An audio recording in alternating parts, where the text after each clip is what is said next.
안녕하세요. 사람이 살면서 앞날에 대해서는 아무것도 모르는 게 인생이잖아요. 저 역시도 하루하루 흘러가는 인생 속에서 단 한 번도 저의 앞날을 예측하지 못했고, 때로는 기쁜 일, 때로는 슬픈 일일 때도 행복한 일들을 겪으며 그저 평범하게만 살아왔었죠. 근데 제 인생에 있을 거라고는 전혀 예상하지도 생각하지도 심지어는 상상하지도 못했던 일이 닥치게 되었고, 그 길로 모든 걸 다 포기해버리고 싶을 만큼 힘든 시기를 지나 지금은 나름 잘 이겨내고 저의 두 명의 자식들과 열심히 살아가고 있는 중입니다. 네, 맞습니다. 저의 인생의 큰 비극이었던 사건은 남편과 관련된 사건이었고, 지금도 사무치게 보고 싶은 제 남편은 이제는 제가 하늘나라로 따라가야지만 볼 수 있는 사람이 되어버렸죠. 남편과 저는 첫 만남부터 서로를 좋아하진 않았어요. 중학교 동창으로 나름 서로 친한 친구 무리 사이에서 잘 지내고 있는 사이였기에 서로가 이성으로 보인다거나 쭉 호감을 느끼고 있었다거나 하는 등의 설렘은 전혀 없는 사이였죠. 진짜 그냥 단지 동창 친구일 뿐이었어요. 근데 중간에 남편이 유학을 다녀온 적이 있었는데, 유학을 다녀오고 몇 년 만에 만난 이후부터 남편이 저에게 자꾸만 연락을 하기 시작하면서 어떤 때는 영화를 같이 보기도 하고, 어떤 때는 서로 좋아하는 가수의 공연도 보러 가기도 하고, 또 어떤 때는 그냥 아무 이유 없이 만나서 밥을 먹으며 신나게 수다를 떨면서 시간을 보내기도 했습니다. 근데 그 모든 시간이 너무 재밌더라고요. 얘랑 나랑 원래 이렇게 잘 맞았었나 싶을 정도로 서로 관심사도 각종 취향도 정말 잘 맞았죠. 결국 그러다가 남편이 먼저 저에게 고백을 했고, 저도 그 고백을 받아들이면서 친구 사이에서 연인 사이로 이어지게 되었어요. 저는 한참 연애를 하다가 문득 궁금해져서 남편에게 물어본 적이 있었답니다. 자기야, 우린 원래 서로 그냥 허물없는 친구 사이일 뿐이었는데 왜 갑자기 나한테 다가온 거야? 자기 유학 다녀오고 나서 갑자기 나한테 연락도 자주 하고 관심 가지고 그랬잖아. 처음에 나는 그냥 자기가 편한 친구라서 몇 번 만나긴 했었는데 초반에는 좀 얘가 갑자기 왜 이러나 했었거든. 이제 빨리 이유를 말해봐. 궁금해? 공짜로 알려주긴 좀 아까운데. 그전에는 자긴 그냥 나한테도 친구 그 이상도 위아도 아니긴 했었는데, 내가 딱 유학 갔다 와서 자기를 오랜만에 봤는데 자기가 갑자기 너무 예뻐 보이는 거야. 사실 내가 중학교 때 말은 안 했지만 나 잠깐 자기 좋아했었거든. 근데 그때 자기가 얼마나 조숙했는지 그때부터 옆반 남자애를 사귀더라니까. 그래서 그냥 포기하고 친구로 지냈었는데 계속 안 보다가 진짜 오랜만에 보는데 딱 그때 중학교 때 느꼈던 그 감정이 확 올라오더라고. 그래서 알았지. 아, 나는 그냥 자기를 계속 좋아하고 있었나 보다. 그래서 이번엔 절대로 놓치지 말자 싶어서 자기한테 열심히 들이댄 거야. 뭐야? 그런 거였어? 어머, 어머. 그럼 날 얼마나 오래 좋아한 거야? 우리 자기 이제 보니까 완전 순정파구나. 그 마음 변하면 안 된다. 끝까지 나만 좋아해야 돼. 알았어? 알았어, 알았어. 내가 자기만 안 좋아하면 또 누굴 좋아하겠어? 내가 금방 말했잖아. 나 다시는 자기 놓치지 않겠다고 다짐했다고. 자기야말로 앞으로 나만 봐야 돼. 나 말고는 아무도 이제 못 만나. 오히려 자기가 나한테 코 깬 거야. 도망갈 생각 마라. 저는 전혀 몰랐던 사실에 놀라움을 감출 길이 없었어요. 무려 중학교 때부터 나를 좋아했다니. 저로서는 정말 놀라운 사실이었죠. 근데 이 소리를 들으니까 더 설레면서 이 사람이 좋아지더라고요. 그만큼 한결같은 사람이구나. 이 사람은 쉽게 변하지 않는 사람이구나 싶어서 둘이서 함께하는 구체적인 미래에 대해 생각을 해보게 되었어요. 그리고 저희 남편은 처음부터 저랑 결혼할 생각이었다면서 늘 저에게 결혼 이야기를 달고 살았는데도 저도 이 사람과의 미래에 대해 확신이 생기고 나니까 정말 속사포로 모든 것이 진행되었습니다. 양가 부모님께도 인사를 잘 드리고 결혼까지 이어지는 내내 모든 것이 다 순탄할 뿐이었어요. 무엇보다도 우리 부모님은 유학파에 당시 막 대학교 부교수까지 맡았던 남편을 무척이나 마음에 들어 하셨고요. 근데 반면에 저는 결혼을 준비하면서 남편에게 그동안 알지 못했던 놀라운 이야기를 하나 들을 수 있었어요. 그건 바로 시부모님에 대한 이야기였습니다. 저는 늘 남편이 엄마 아빠에 대해 스스럼 없이 이야기를 하며 여느 보통 사람들처럼 부모님에 대한 이야기를 아무렇지 않게 하며 지냈기 때문에 저와 같은 부모와 자식 간의 사이인 줄 알았어요. 근데 남편이 전혀 몰랐던 속 이야기를 하나 해주던 거 있죠? 자기야, 결혼 전에 꼭 자기가 알아야 할 이야기 하나 해줄게. 자기, 우리 부모님 만나봤지만 나랑 뭔가 느낌이 비슷하긴 하지만 서로 닮진 않았다고 느끼지 않았어? 물론 어떤 분들은 더러 닮았다고 봐주시는 분들이 있긴 한데 실은 안 닮았다고 하는 사람들이 더 많이 있더라고. 자기는 어땠어? 나? 글쎄, 난 그건 생각 안 해보긴 했는데 지금 생각해보니까 당신이랑 시부모님이 아주 많이 닮은 것 같진 않은 것 같기도 하다. 근데 왜? 자기 부모님이 혹시 친부모님이 아니신 거야? 어, 정확하게 말하면 지금 내 엄마랑 아빠는 나한테 친이모, 친이모 부이신 분들이야. 내가 아주 어렸을 때 한 7살쯤이었나? 그때 우리 아빠가 갑작스럽게 세상을 떠나셨어. 암이셨다는데 워낙에 늦게 발견을 해서 손 쓸 틈도 없이 돌아가셨다고 하더라고. 그리고 그 뒤에 우리 친엄마가 아빠가 먼저 간 걸 견디지 못하고 스스로 그 뒤를 따라가셨다고 했어. 그때부터 원래 나는 형제 자매도 없이 그냥 고아가 되어야 했었는데 우리 친엄마의 동생이었던 이모가 혼자가 된 날 걷어서 키워주신 거야. 뭐? 그게 정말이야? 자기도 그렇고 어머님이랑 아버님도 그렇고 전혀 그런 것 같지 않았었는데. 그렇지? 다들 그렇게 얘기해. 진짜 다 이런 얘기하면 다 놀라더라고. 그만큼 우리 이모랑 이모부가 나한테 헌신적으로 하셨어. 그 두 분은 진짜 내 친부모보다도 나한테 잘하셨지. 아마 우리 이모랑 이모부 아니었다면 난 벌써 이 세상 사람이 아니거나 천하 고아로 힘겹게 살아가고 있었을 거야. 아마 자기를 못 만났을지도 모르지. 몰랐어. 아유, 자기 힘들었겠다. 진짜 힘들었겠어. 아니, 난 진짜 하나도 안 힘들었어. 우리 부모님도 좋으신 분이었지만 지금의 내 부모님이 친부모님의 부재가 느껴지지도 않을 만큼 정말 잘해주셨거든. 남편은 그 이야기를 하면서 지난날의 추억들이 막 떠오르는지 한참을 행복한 표정을 지어 보였어요. 그리고는 시부모님과 함께 있던 에피소드를 하나하나 이야기를 해주셨죠. 남편은 워낙에 기억력이 좋은 사람이라 그런지 그 순간의 대화 내용까지도 대부분 기억을 하고 있더라고요. 덕분에 제가 그 이야기를 들으며 엄청난 감동을 받게 되었어요. 그럼 몇 개만 제가 남편에게 들은 에피소드를 들려드려 볼게요.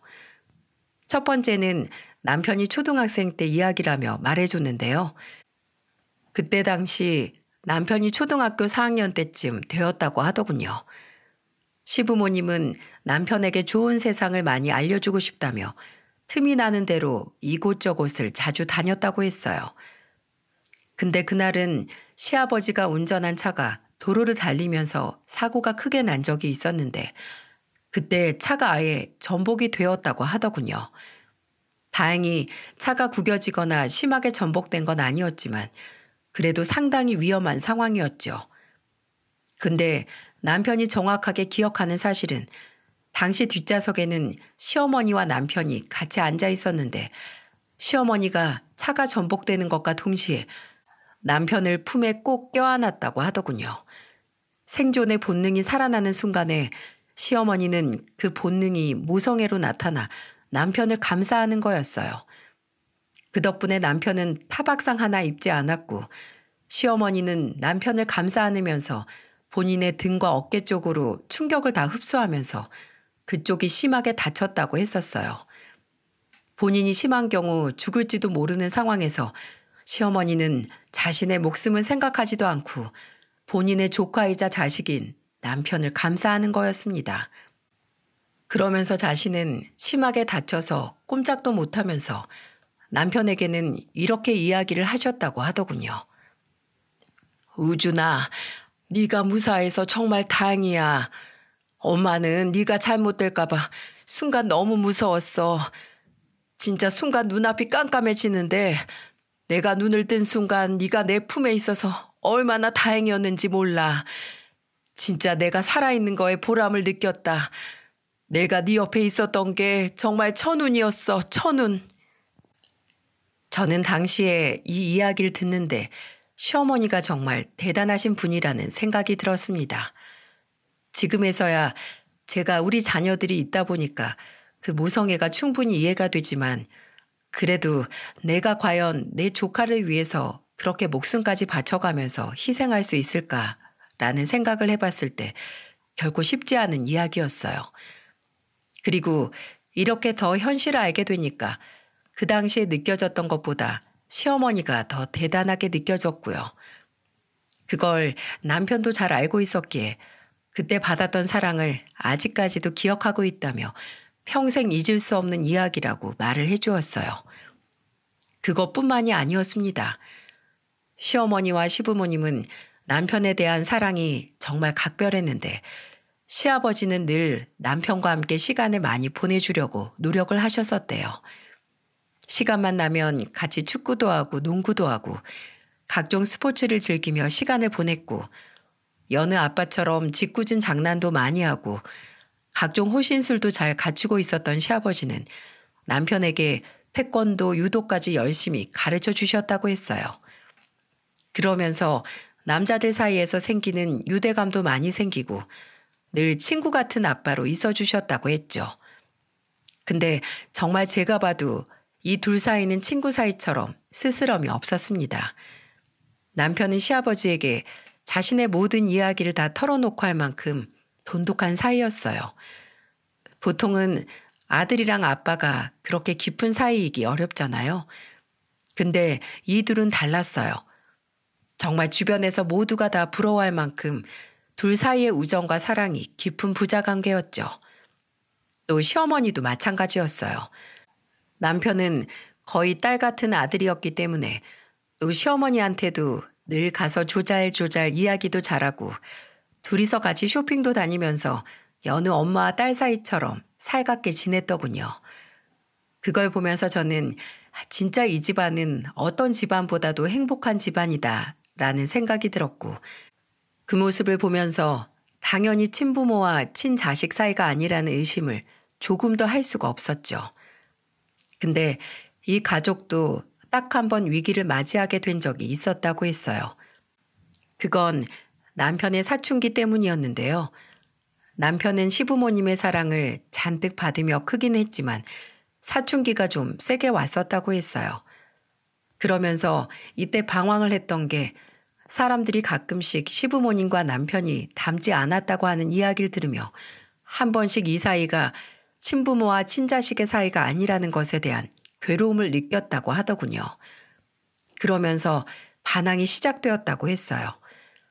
한창 반항이 심해졌을 때는 남편은 집에도 자주 안 들어가고 집에 들어가더라도 늘 툴툴거리며 시부모님의 말에도 늘 반항만 했었는데 한 번은 진짜 크게 싸웠다고 하던 거 있죠? 너 정말 왜 그래? 뭐가 문제야? 도대체 뭐가 문제길래 요즘 이렇게 말도 안 듣고 화만 내고 반항을 하는 거야? 엄마 미치는 걸 보고 싶어서 그래? 어? 엄마는 무슨 엄마? 진짜 엄마도 아니면서 엄마 아빠는 내 친엄마 아빠도 아니잖아. 도대체 왜 날 데리고 와서 키운 거야? 그냥 고아원으로 가게 냅두지. 사람들이 밖에서 엄마랑 아빠랑 나랑 안 닮았다고 하는 소리 들으면 내가 얼마나 비참해지는지 알아? 차라리 그냥 고아인 게 나아. 그런 소리 들을 바에야 그냥 고아원에서 사는 게 낫다고. 남편은 이렇게까지 심하게 말을 하면서 시어머니에게 상처를 줬다고 했어요. 근데 그 순간 그 이야기를 뒤에서 다 듣고 있던 시아버지가 한 행동이 저에게는 상당한 충격으로 다가왔습니다. 그리고 그건 남편에게도 마찬가지였다며 남편은 그날 이후로 그 반항기를 싹 고쳐버렸다고 할 정도였어요. 시아버지는 이 둘의 대화를 뒤에서 알 수 없는 표정으로 가만히 듣고 있었고 시어머니는 결국에는 남편이 이렇게 심한 말을 하는 걸 들으면서 상처를 크게 받고는 눈물만 주르륵 흘리고 있었다고 했죠. 근데 그 광경을 보던 시아버지가 벼랑간 어디론가 가더니 한 번씩 남편이 말을 듣지 않을 때 사랑의 매 용으로 썼던 회초리를 가지고 왔었다고 하더군요. 시부모님은 사랑도 확실히 훈육도 확실히 하시는 분들이라 한 번씩 사랑의 매도 들었다고 했어요. 근데 갑자기 그걸 들고 오길래 이번에도 자신이 회초리를 맞겠구나 생각을 했었답니다. 하지만 그 예상은 보기 좋게 빗나갔고 오히려 남편은 시아버지의 행동으로 인해 그 자리에서 굳을 수밖에 없었다고 했어요. 자, 이제 보니 내가 내 아들을 잘못 키웠다. 부모의 은혜도 모르는 자식으로 너무나도 잘못 키웠어. 네가 이렇게 된 건 전부 다 내 탓이야. 이렇게 방황하고 반항하고 목숨까지 바쳐가며 널 사랑한 엄마에게 상처를 주는 아들로 키워낸 것은 순전히 내 잘못이다. 그리고 밖에서 우릴 닮지 않았다고 하는 그 소리에 네가 상처를 이만큼이나 받을 만큼 더 충분한 사랑을 주지 못한 내 탓이야. 내 잘못이 정말 크다. 그러니 아들아, 이 회초리로 나를 때려라. 이 일은 네 잘못이 아니야. 내 잘못이지. 그러니 내가 사랑의 매를 맞아야겠지. 내가 훈계를 들어야겠지. 자, 얼른 들어. 시아버진 실제로 그 이야기를 하면서 자신의 종아리를 걷었고 남편의 손에 그 사랑의 매를 쥐어주었다고 했어요. 그리고 시어머니도 덩달아 같이 종아리를 거두셨다고 했죠. 남편은 그 모습을 보면서 어떠한 행동도 할 수 없었다고 했습니다. 그리고 그 순간 자신이 도대체 무슨 짓을 저지른 건가 현실이 보였다고 했고 자신의 눈앞에 있는 두 분의 모습을 보면서 정말 배은망덕한 사람이 자신이었구나라는 걸 느끼게 되었다고 했어요. 그래서 그 손에 들려진 회초리를 바닥에 던져버리고는 그 자리에서 두 분 앞에 무릎을 꿇었다고 했습니다. 아빠, 엄마, 죄송합니다. 제발 그러지 마세요. 다 제 잘못이잖아요. 제가 잘못했어요. 용서해 주세요. 엄마, 아빠는 날 많이 사랑해 주는데 제가 바보 같았어요. 다신 안 그럴게요. 남편은 엉엉 울면서 잘못했다고 싹싹 빌었고 그 모습에 덩달아 눈물을 흘리던 시아버지와 시어머니는 동시에 오셔서 남편을 안아줬다고 했어요. 그러면서 시아버지가 이렇게도 이야기를 했다고 하더군요. 아들아, 넌 누가 뭐라고 해도 내 아들이다. 세상에 단 하나밖에 없는 내 아들이야. 그러니까 그런 말에 상처받지 마라. 세상에는 보이는 게 다가 아닌 부분이 더 많아. 너와 우리는 겉보기에는 닮지 않았을지 몰라도 우린 누가 봐도 인정할 수밖에 없는 가족이야. 그 가족애가 우리 안엔 있어. 그러니까 그런 말에 더는 상처받지 마. 알았지? 아빠는 우리 아들을 너무너무 사랑해. 이 세상 무엇과도 바꿀 수 없을 만큼 우리 아들을 사랑한다. 남편은 이 이야기를 들은 이후로는 어떤 소리를 들어도 자신이 이 두 분의 아들이라는 정체성을 결코 잊지 않을 수 있었다고 했어요. 그리고 그날 이후로 사춘기도 완벽하게 끝나고 원래 그 사랑스러운 아들로 돌아갔다고 했죠. 이 이야기를 듣는데 저는 정말 이 가족만큼 감동 스토리를 가진 가족이 있을까 싶을 만큼 마음의 깊은 울림을 느낄 수 있었습니다. 그래서 이만큼 훌륭하신 시부모님을 더 존경하며 모실 수 있었고요.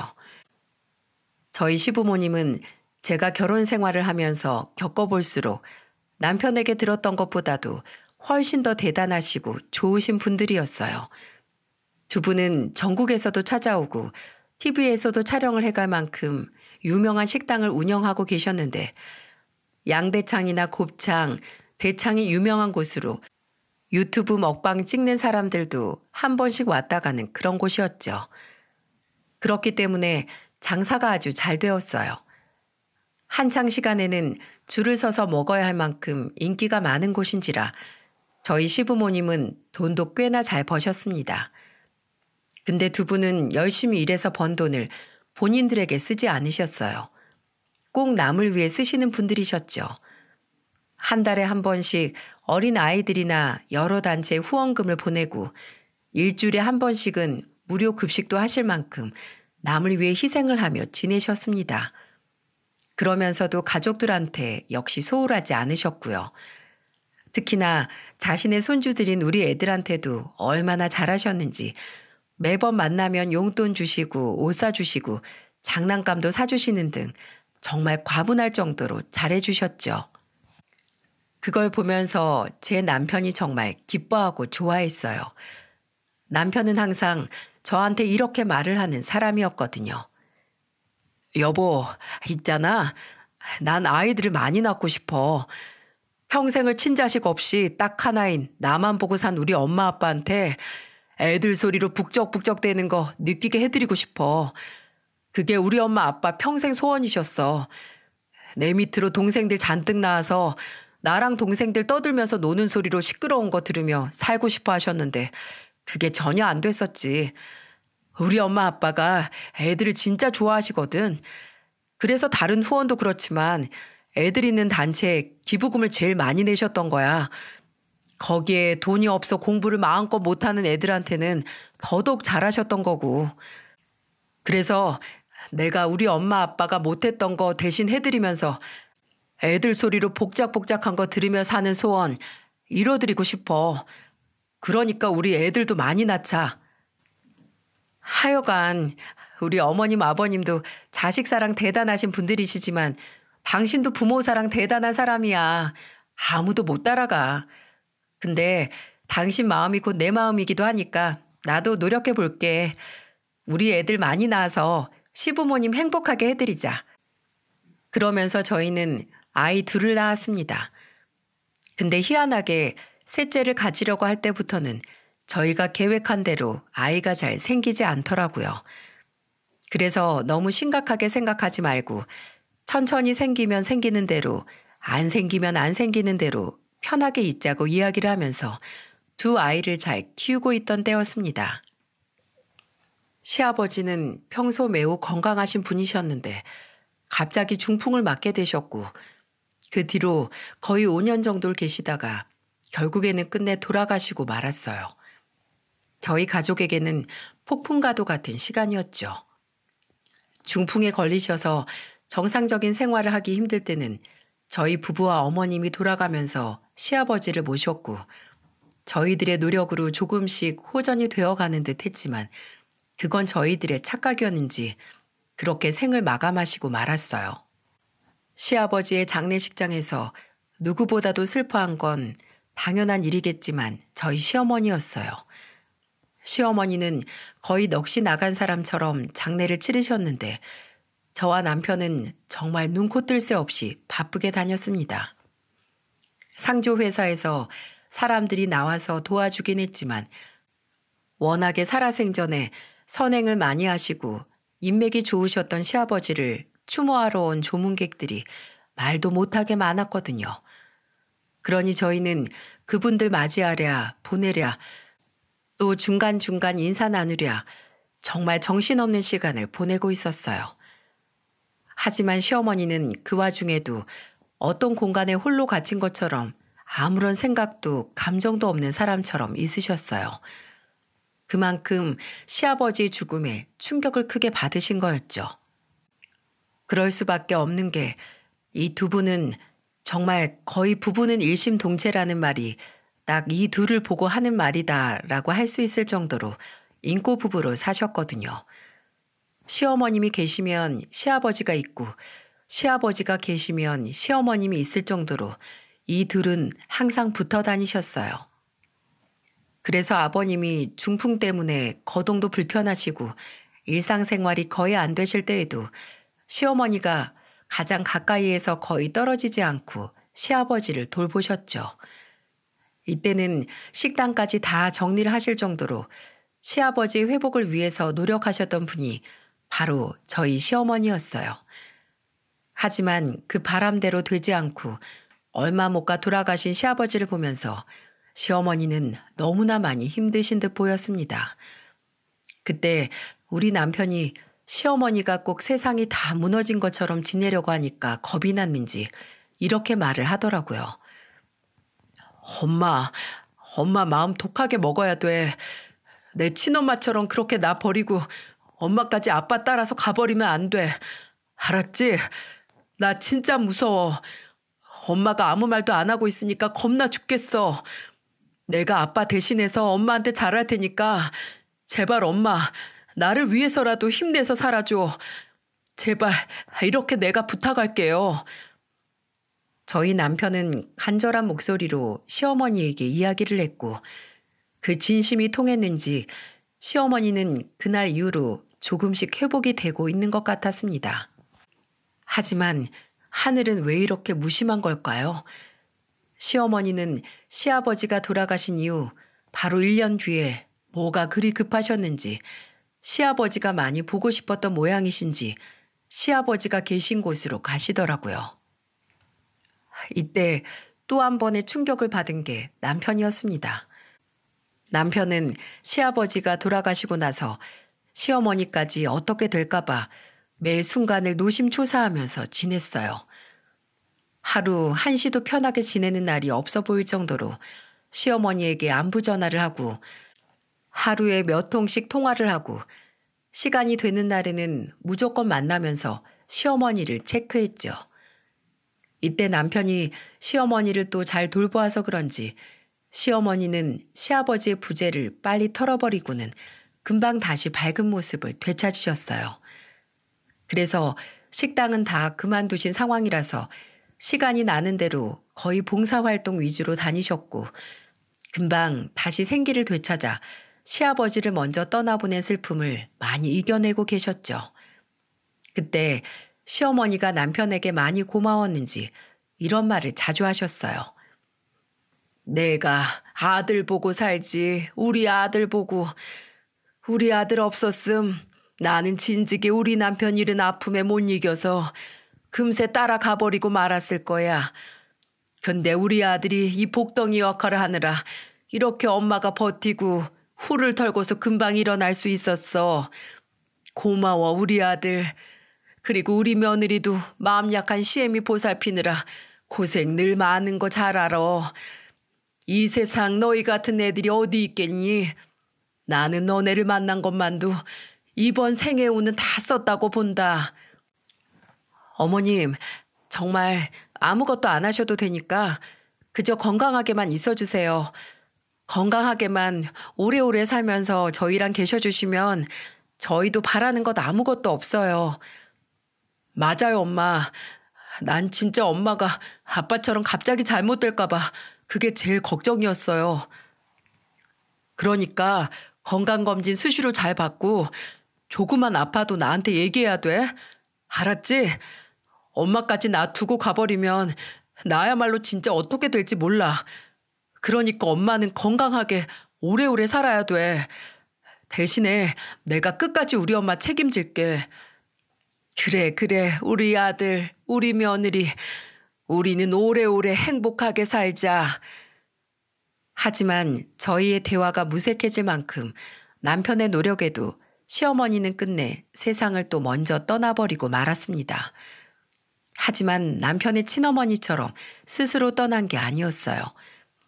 최근 3년 전부터 한창 유행하던 그 바이러스에 시어머니가 걸리셨는데 시어머니는 평소에 폐 질환을 가지고 계셨기에 그 벽을 넘지 못하고 결국에는 또 다른 병을 얻어서 돌아가게 되신 거였죠. 시부의 부재에 시모의 부재까지 생기게 되니 남편은 이때부터 정말로 힘들어 보였습니다.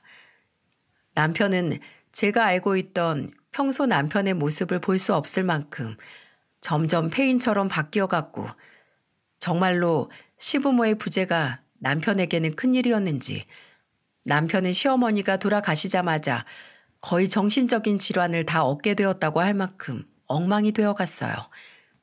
남편은 시어머니가 돌아가시면서 정말 아무런 눈물도 흘리지 않았어요. 아예 감정이 없어진 사람처럼 시어머니가 시아버지를 보낼 때 그랬던 것처럼 똑같이 그러더라고요. 하지만 제가 봤을 때 남편의 상태는 시어머니보다도 더 심각해 보였습니다. 저는 남편이 장례식장에서도 눈물 한 방울 흘리지 않고 시어머니를 시아버지가 계시는 선산에 묻어드리는 그 순간에도 눈물을 흘리지 않더라고요. 하지만 가슴이 뻥 뚫린 사람처럼 아무런 감정도 없는 사람처럼 있었어요. 그 모습을 보면서 제일 많이 불안해했던 게 바로 저였습니다. 우리 가족의 가장인 남편이 갑자기 감정이 없는 사람처럼 웃지도 않고 그냥 공허하게 지내는 걸 보면서 저는 이대로는 안 되겠다 싶어서 남편을 데리고 정신과에도 가봤었어요. 역시나 남편은 우울증이었고 남편의 우울증은 시간이 지날수록 더 좋아지기는커녕 점점 더 악화되기 시작했습니다. 급기야는 남편은 사람들을 만나기 두려워하는 대인기피증에 수면 장애에 정말 온갖 정신질환을 다 가지고 와서 겪더라고요. 한 번은 남편의 우울증이 너무 심해서 제가 막 남편을 흔들어대면서 애원을 했던 때도 있었어요. 여보, 당신 정말 왜 이래? 나랑 우리 애들 생각은 안 해? 당신 원래 이렇게 이기적인 사람이었어? 제발 정신 똑바로 차리고 이제 좀 슬픔을 다 이겨내야 할 거 아니야. 남편은 저의 말에 뭔가 느껴진 바가 있었는지 늘 초점 없던 눈에 점점 초점이 생기더니 그제서야 눈물을 마구 흘리며 지금까지 한 번도 시어머니의 죽음에 대해서 아무런 언급도 안 하던 사람이 언급을 하기 시작했어요. 여보, 나 정말 힘들어. 나 진짜 너무너무 힘들어. 어떻게 이럴 수가 있어? 어떻게 나한테 이런 일이 일어날 수가 있는 거냐고. 내 친부모에 부족해서 이젠 날 걷어준 이모부까지 일찍 돌아가시면 난 앞으로 어떻게 살아가야 하는 거야? 나는 대체 앞으로 누굴 바라보면서 살아가야 하는 거냐고. 정신 차려 이 자식아. 나랑 애들이 있는데 왜 그딴 약한 소리를 하는 거야? 나랑 애들은 보이지도 않는 거야? 매일같이 아빠 찾아대며 우는 우리 애들이랑 당신 하나 바라보고 사는 나는 보이지도 않는 거냐고. 왜 이렇게 사람이 이기적이야? 어떻게 사람이 이렇게 무책임해? 미안해 여보. 내가 진짜 어떻게 됐었나 봐. 아빠에 이어서 엄마까지 돌아가시고 나니까 진짜 멘탈이 안 잡아져. 당신도 알잖아. 우리 부모님이 나한테 어떤 존재인지. 이 거대한 존재가 둘 다 한꺼번에 사라지니까 나 정말 어떻게 해야 할지 모르겠어. 남편은 정말로 괴롭고 힘들었는지 부교수로 일하던 일까지 잠깐 쉬면서 정신적으로 회복을 하기 위해 노력을 하기 시작했어요. 저는 그 옆에서 남편이 빠르게 회복을 할 수 있도록 다방면으로 도와나갔죠. 이때는 거의 제가 가장이나 다름없었습니다. 남편은 마음의 병이 심해서 어떤 일도 할 수 없는 상황이었고 저는 애들도 케어하고 남편도 케어하면서 직장까지 계속 다녀야 했기에 정말 몸이 10개라도 부족한 심적으로도 육적으로도 힘든 시간을 보내야만 했죠. 하지만 남편의 증상은 점점 더 좋아지기는커녕 심각해지고 있었어요. 물론 조금씩 일상을 보내는 일이 좀 나아지긴 했지만 한 번씩 이상한 헛소리를 하더라고요. 한 번은 밥을 같이 먹고 있는데 남편이 이런 말을 혼자서 하기에 저는 거의 경악을 할 뻔했어요. 엄마, 아빠, 얼른 먼저 먹어. 아빠가 옛날에 어른들이 먼저 먹고 난 다음에 수저 뜨는 거라고 했잖아. 나 기다릴 거야. 저는 갑자기 생뚱맞은 소리를 하는 남편을 보면서 덜컥 겁이 나서 물었습니다. 여보, 지금 뭐라고 했어? 왜 갑자기 어머님, 아버님 얘기가 나와? 지금 꼭 앞에 계시는 것처럼 얘기하는 거야, 왜? 어? 아, 미안, 여보. 미안해. 순간 내가 두 분이 내 앞에 계시는 줄 알았네. 실은 지금 잠깐 엄마 아빠 생각 중이었는데 나도 모르게 앞에 진짜 계신다고 생각했나 봐. 미안해. 얼른 먹자. 저는 점점 더 상태가 심각해지는 남편을 보면서 어떻게 고쳐줘야 하나 정말 고민을 많이 했어요. 그래서 아예 정신과를 꾸준히 다니게 하면서 치료를 받게 했지만 결코 남편의 상황은 좋아지지가 않았습니다. 급기야는 또 이런 적도 있었어요. 밤에 야심한 시각에 잠을 자다가 옆자리가 허전한 것 같아서 뭐지 싶어서 일어났는데 거실 쪽에서 이상한 소리가 들리더라고요. 저는 그 소리가 무슨 소리인가 싶어서 얼른 나가봤고 그 소리의 출처를 보고는 저는 그 자리에서 충격을 받아 주저앉을 수밖에 없었죠. 그 소리의 주인공은 다름 아닌 저의 남편이었고 남편은 뭐에 꼭 홀린 사람처럼 거실에서 혼자 울면서 난리가 났었어요. 엄마, 아빠, 왜 이제야 왔어? 내가 얼마나 보고 싶었는데, 내가 얼마나 나한테 와달라고 그렇게 매일 얘기했는데 왜 이제서야 온 거야? 왜? 보고 싶었어. 엄마, 아빠, 너무너무 보고 싶었어. 이제 나 버리고 어디도 가지 마세요. 엄마, 아빠 없으면 나 진짜 어떻게 될지 모르니까 이제는 어디도 가지 마. 제발. 남편은 거의 포효하듯 울면서 이야기를 했고 저는 그 모습에 겁이 질려서 그 자리에 주저앉아 하염없이 바라보다가 점점 심해지는 남편의 헛소리에 정신을 깨워야겠다 싶어서 바로 남편에게 달려갔어요. 여보, 당신 왜 그래? 정신 차려.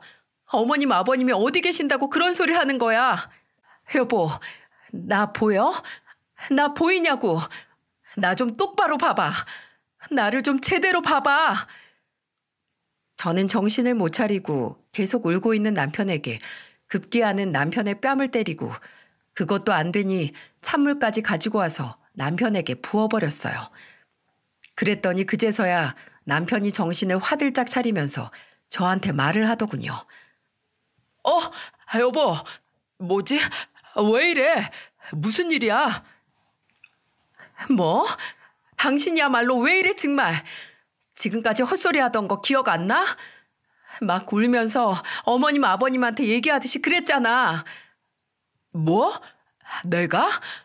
미안, 몰랐어. 미안해 여보. 많이 놀랐지? 얼른 들어가서 자자. 남편은 정말 심각한 몽유병 증상에 정신적 질환을 이 정도로 심각하게 겪고 있었고 저는 하루가 멀다 하고 심각해져 가는 남편의 모습을 보면서 절망스러움을 느낄 수밖에 없었어요. 근데 그런 남편을 보면서 우리 애들도 느껴진 바가 있었는지 저희 첫째가 어느 날은 남편의 옷깃을 잡아 흔들면서 말을 하더라고요. 아빠 무서워. 아빠 왜 그래? 아빠 이제 그만해. 첫째는 울면서 남편에게 더 이상 그만하라며 이제 더 무서운 아빠가 되지 말라면서 울면서 애원하듯 이야기를 했어요. 그제서야 남편은 진짜로 정신이 좀 차려지는 듯 했죠.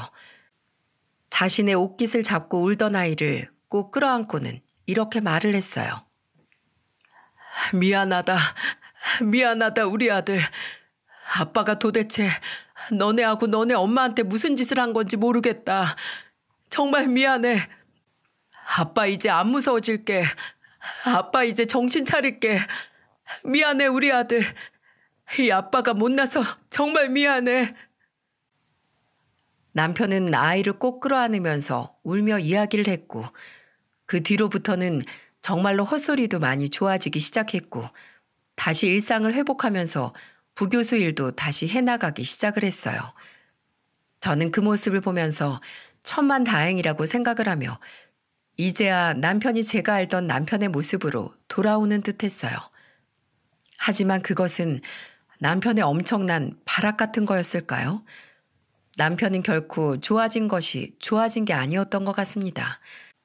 그 뒤로 좀 괜찮은가 싶었던 어느 날 추석이 다가오면서 남편이 벌초를 하기 위해서 선산에 가려고 했었어요. 물론 두 분이서 돌아가신 지가 얼마 안 되어 크게 벌초를 할 것이 없을 것 같긴 했지만 남편이 두 분의 산소를 가고 싶어하는 마음을 느꼈기에 저는 편하게 다녀오라며 배웅까지 했죠. 근데 그날따라 남편이 산소를 가기 전에 살짝 이상한 행동을 했어요. 바로 문 앞에 서서 저를 뚫어져라 보더니 이런 말을 하는 거예요. 여보, 지금 보니 우리 여보 진짜 예쁘다. 왜 이렇게 예쁘지? 내가 우리 여보 더 사랑해주고 더 예뻐해줬어야 했는데 그러질 못했네. 여보, 내 아내로 살아줘서 정말 고마워.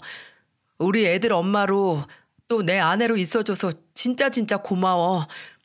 새삼 당신을 보니까 그게 나한테 큰 행운이었다는 게 느껴지네. 뭐야, 새삼스럽게 왜 그런 닭살스러운 말을 하는 거야. 그걸 이제 한 거야? 그러니까 앞으로 두고두고 나한테 잘해. 여왕 모시듯이 모시고 살란 말이야. 알았어? 그래야지. 우리 아내, 내가 여왕님처럼 떠받들고 살아야지. 지금까지는 당신의 존재에 대해 내가 크게 고마움을 못 느끼면서 살았는데 이제 보니까 당신이 나한테 보물이나 다름없네. 당신을 만난 게 진짜 내 인생에서 큰 행운이었어. 아유, 지금이라도 알면 됐네요. 그러니까 앞으로 잘하면 돼. 이제 우리 아픈 시간 많이 지나갔으니까 우리 둘 다 애들 데리고 행복하게 살자. 알았지, 여보? 저의 말에 남편은 대답을 따로 하지 않은 채 갑자기 눈시울이 붉어지며 눈물을 흘리려고 했고 저는 그걸 보면서 남편이 시부모님 산소에 가려니 마음이 센치해져서 일어나 보다 싶었어요. 하지만 그건 저의 착각이었습니다. 남편은 그날 그렇게 가고 나서 그 뒤로는 다시는 저희에게 모습을 비추지 않았고 그 인사가 생애 마지막 인사가 되어버리고 말았어요. 벌초를 하러 간 남편은 하루가 지나도록 연락이 되지 않았고 저는 남편과 마지막에 있었던 그 일이 마음에 걸려서 도저히 가만히 있을 수가 없었어요. 그래서 경찰에 신고를 해놓은 상황이었는데 벼랑간 제 핸드폰으로 연락이 한 통 오더라고요. 그것은 정말 경악스러운 연락이었고 저희 남편이 숨이 멈춘 채로 그 병원에 있다는 소식이었죠. 그쪽에서 설명한 내용은 이랬어요. 남편은 시부모의 산소까지 간 건 맞았지만 그곳에서 스스로 생을 버리는 극단적인 선택을 한 거였고 그걸 발견한 그 주변에 벌초하러 온 주민들이 119에 신고를 하면서 남편이 병원으로 옮겨지게 된 거였죠. 남편은 외상도 하나도 없고 바로 옆에는 유서가 있었기에 누가 봐도 스스로 삶을 버린 게 분명했습니다. 그리고 그 남편을 마지막으로 본 것이 바로 안치실이었어요. 저는 정말 너무나 큰 절망을 느꼈고 제 인생 3번째 장례를 그것도 남편의 장례로 치르게 되었습니다. 역시나 남편의 장례식장에도 사람들은 많이 찾아왔어요. 남편도 평소에 시부모님을 따라서 힘든 학생들을 돕던 사람이었기에 학생들이 많이 오고 주변 사람들이 많이 오더라고요. 저는 아이들을 위해서라도 정신을 놓지 않으려고 애를 썼고 그렇게 남편을 시부모님이 계시는 선산에 같이 있게 해준 뒤 남편의 친구로부터 놀라운 사실을 하나 듣게 되었어요. 그 친구는 저도 익히 잘 알고 있는 친구였어요. 같은 동창에 남편과는 중학교 때부터 단짝으로 지내면서 서로의 결혼식에 사회를 봐줄 만큼 각별한 사이였죠. 근데 그 둘이 남편이 벌초를 하러 가기 전날에도 만났었다고 하더군요. 그러면서 그때 남편이 그 친구에게 이런 소리를 했다고 했었어요. 야, 권호야, 내가 부탁 하나만 해도 되냐? 뭐, 무슨 부탁인데 이렇게 각을 잡고 이야기를 해? 혹시 돈 부탁이야? 야, 말만 해. 너라면 내가 한 3천만 원까진 그냥 줄 수도 있다. 야, 돈 문제 아니야. 돈은 나도 있어, 임마. 그런 게 아니고, 만약에 내가 잘못되면 혹시 한 번씩이라도 좋으니까 우리 애들 엄마랑 애들 좀 챙겨줄 수 있겠냐? 뭐? 야, 그게 무슨 뚱딴지 같은 소리야. 누가 보면 네 와이프랑 내가 무슨 사이라도 된 것처럼 오해하면 어쩌려고 그런 소리를 하냐? 아, 그런 게 아니고 만약을 위해서 하는 소리인 거지. 나도 만약에 네가 잘못되면 네 와이프랑 애들 내가 가만히 두겠냐? 수시로 찾아가서 살펴보고도 남지. 그러니까 너도 좀 그래달란 소리를 하는 거야. 그래? 알았어. 우리 서로서로 보살펴 주기로 하자. 남편이 이런 부탁을 친구에게 했고 그 다음에는 요즘 사는 게 너무 지옥 같다며 꼭 자신의 머릿속에서 누군가 자신을 조종하는 것 같다고 이야기를 했다고 했어요. 하지만 시어머니가 돌아가신 이후로 헛소리를 하고 헛것을 볼 만큼 심신이 많이 미약해져 있던 남편이었기에 저는 그게 무슨 상황인지 이해가 되었습니다. 하지만 그게 결국에는 남편을 죽음으로까지 몰고 갈 줄은 꿈에도 몰랐던 거였어요. 미안하다. 내가 네 남편 케어를 잘했어야 했는데 내가 알아차리지 못했어. 정말 미안하다, 야. 됐어. 왜 그게 네 잘못이야. 지금이라도 말해줘서 고마워. 남편이 그렇게 힘든진 몰랐어. 아니, 사실 알고 있었는데 이제 많이 회복된 줄 알았어. 근데 나는 남편처럼 살지 않을 거야. 우리 애들 어떻게 해서든 내가 끝까지 책임질 거야. 그래, 나도 내 친구 놈이랑 약속한 게 있으니까 수시로 너네 살필게. 그러니까 너도 무슨 일 있으면 언제든 연락해라. 저와 남편의 친구도 서로 동창이었기에 서로를 잘 알고 있어 이런 대화를 주고받을 수 있었어요. 하지만 저는 남편의 친구 앞에서는 센 척했지만 속으로는 억장이 무너져 이미 삶을 포기하고 싶을 만큼 힘이 들었어요. 근데 그때 남편의 유서를 보고 제가 다시 마음을 잡고 일어날 수 있었습니다. 여보, 사랑하는 우리 아내, 미안해. 마지막까지 끝내 못난 모습을 보이게 돼서 나도 정말 이겨보고 싶었는데 쉽지가 않네. 정말 미안한데 나 먼저 좀 우리 엄마 아빠한테 갈게. 여보는 우리 애들 끝까지 좀 케어해줘. 난 못난 아빠로 우리 애들을 떠나지만 당신만큼은 멋진 엄마로 있어주길 부탁할게. 여보, 내가 없어도 꼭 좋은 사람 만나서 당신 행복 찾아서 살아. 사실은 그 말 하고 싶어서 내가 이 유서를 쓰게 된 거야. 내가 당신 평생 행복하게 해주겠다고 약속하고는 꼬셔서 결혼까지 했는데 난 그 약속을 끝까지 지키지 못했지만 부디 이 약속을 지켜줄 수 있는 사람을 다시 만나서 새 인생 살았으면 좋겠어. 그리고 이왕이면 그 사람이 우리 이모, 이모부가 그랬던 것처럼 우리 애들을 친자식처럼 키워주면 더 좋겠다. 그치? 여보, 내가 못난 남편이라서 미안하고 내가 먼저 가서 기다리고 있을 테니까 나 있는 곳으로 당신은 천천히 와. 더 행복한 삶을 누리다가 와. 그럼 그때 우리 다시 만나서 진짜 행복하게 살아보자. 알았지? 다시 한번 당신과 우리 애들 놓고 떠나서 미안해. 지금 이 순간에도 우리 애들이 너무너무 보고 싶고 당신 목소리 한 번만이라도 더 듣고 싶다. 근데 내가 이기적으로 또 전화해서 당신 목소리 들으면 내 마지막 전화에 당신은 더 큰 상처를 받게 될 것 같아서 참아볼게. 사랑해, 우리 마누라. 그리고 사랑한다, 우리 유호, 추호. 남편의 유서를 읽으며 저는 그 유서가 남편이라도 된 듯 꼭 껴안고는 펑펑 울었습니다. 이렇게 남편이 떠나간다는 게 믿겨지지가 않았어요. 하지만 이 유서를 보고 있으니 정신이 번쩍 나더군요. 다름이 아닌 아빠의 부재로 힘들어할 우리 애들에게 저까지 약한 모습을 보여주게 되면 내가 남편으로 인해서 느꼈던 그 두려움을 우리 애들은 더 크게 느끼게 될 것 같아서 약한 모습을 버리기로 했어요. 그리고는 힘을 내서 털고 일어났습니다. 덕분에 우리 애들은 아빠를 잃은 슬픔을 가지고 있긴 하지만 저의 노력에 나름 안정을 잘 찾아가고 있는 중이에요.